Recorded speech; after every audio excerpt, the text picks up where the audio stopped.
जूठी आवी बात तने घणे करी जूठी आवी बात तने घणे करी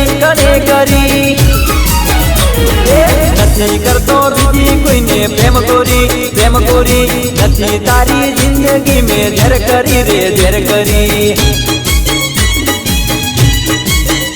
हली नथी तारी जिंदगी में झर करी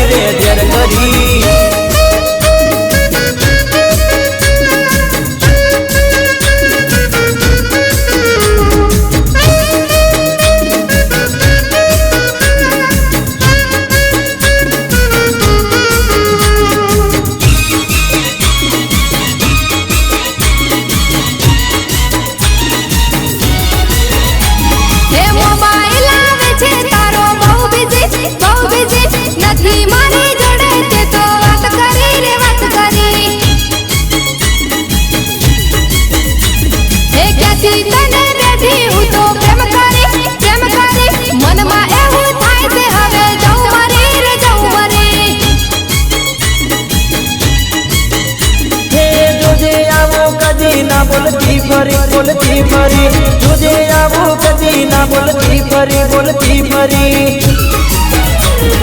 दिल रे करू छू तने प्रेम गोरी माफ करी देने बका कहू सॉरी हाँ माफ करी देने बका कहू सॉरी